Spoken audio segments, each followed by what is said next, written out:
The LA Dodgers have just added to their embarrassment of riches this offseason as they go out and acquire Roki Sasaki, the starting pitcher from Japan at 23 years old, to be just an absolute star in the rotation. They were not done there, signing Tanner Scott to round out the bullpen for the Dodgers. Again, for the LA Dodgers, it is the rich getting richer.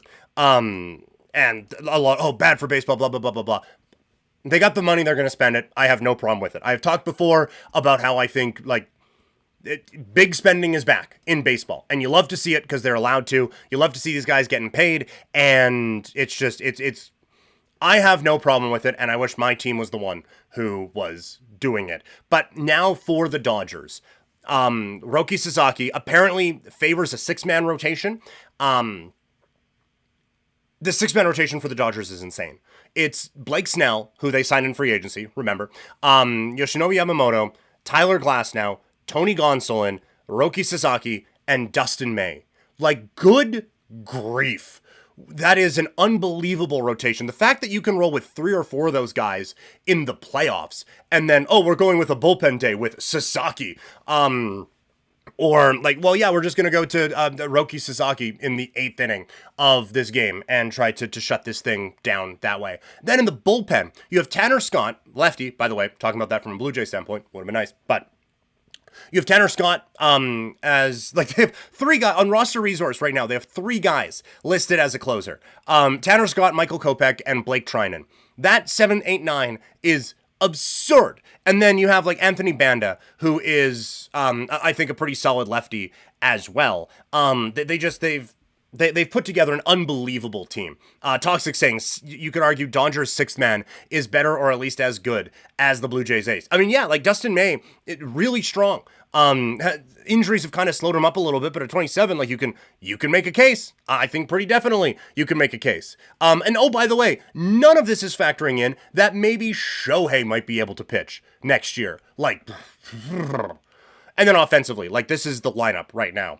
Shohei, Betts, Freeman, Hernandez, Max Muncy, Will Smith, Michael Conforto, Tommy Edman, and Hae-Sung Kim, who they can platoon with at some point if they want to. They have Austin Barnes, Miguel Rojas, Chris Taylor, and Andy Pages on the bench right now. Until today, Chris Taylor would have been in the starting lineup for the Blue Jays, and even then he still might be if he were to play on there. And he is firmly planted on the bench on this Dodgers team. They are one of the best built baseball teams in the history of the sport, and they continue to do that with big signing after big signing. Now, the one thing about it is they still kind of have to be, because you look at the competition right now. The Mets are obviously going for it. Right? They go out and make a couple of big splashes. They have a top of the order of Lindor, Soto, Vientos, who took a step last year, and then Nimmo. The rest of the lineup, McNeil, I thought took a step back last year. He was fine, and then the starting rotation, it doesn't quite stack up.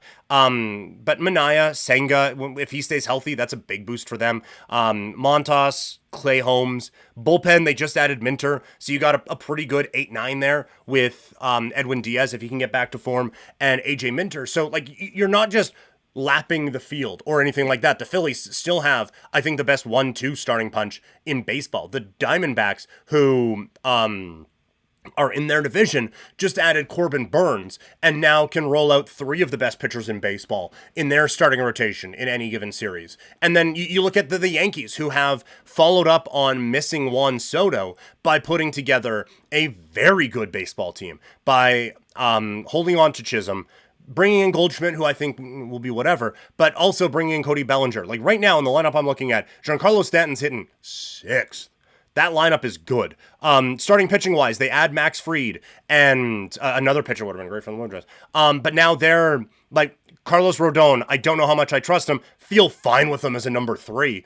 And Heel, again, maybe a couple of concerns, feel great about him as a number 4. And then they add Devin Williams to the bullpen. They trade for Fernando Cruz, and so they're locked up. So the Dodgers free agent spending spree, as always, it feels comical because it's just an absurd amount of money that they spend all the time. But they are doing it in part because they have to, because there are a lot of very good teams out there in Major League Baseball right now.